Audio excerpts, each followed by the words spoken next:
Méditation du 16 juillet. Thérapie du pardon. Lequel est le plus aisé de dire au paralytique, tes péchés sont pardonnés, ou de dire, lève-toi, prends ton lit et marche. Or, afin que vous sachiez que le Fils de l'homme a sur la terre le pouvoir de pardonner les péchés, je te l'ordonne, dit-il au paralytique, lève-toi, prends ton lit et va dans ta maison. Marc 2, versets 9 à 11. Ce paralytique subit la torture supplémentaire de se considérer comme coupable de son malheur. Sa maladie était la conséquence d'une vie de péché et ses maux étaient accrus par le remords. Mais le souvenir des causes de sa maladie fait s'évanouir son espoir. Et cependant, cet homme aspirait bien moins à la guérison du corps qu'au pardon de ses péchés. Extrait du livre Jésus-Christ, pages 251 et 252, livre écrit par Ellen G. White. Surmontant des obstacles inattendus, ses amis résolus ont réussi à le faire descendre au pied du maître en ouvrant un trou dans le toit de la maison où il se trouve. Parce que quand on a une bonne raison, on trouve toujours un moyen. Jésus, porte-parole du royaume de l'amour qui veut nous donner la paix intérieure et la pleine joie, lit sur le visage d'un invalide le sentiment de culpabilité. Beaucoup de malades sont mortifiés comme lui, se croyant abandonnés de Dieu et interprètent la gravité de leur situation comme une preuve du mécontentement divin. Jésus commence sa thérapie en lui assurant ce dont il a le plus besoin. Tes péchés sont pardonnés. Le garçon est si heureux qu'il n'attend rien de plus. Le nœud de son cœur a été défait. Le poids de la culpabilité qui le paralysait intérieurement a disparu. Ses fautes ont été pardonnées et maintenant même ses membres sont libres.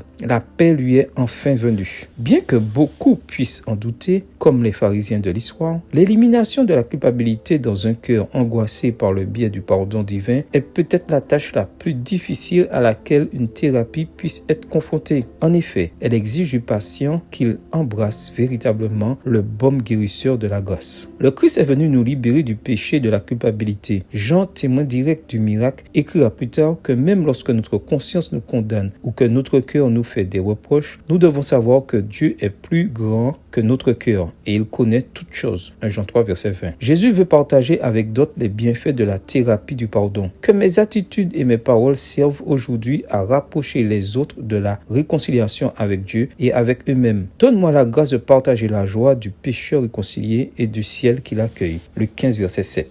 Amen. Bonne journée à vous et que le Seigneur vous bénisse.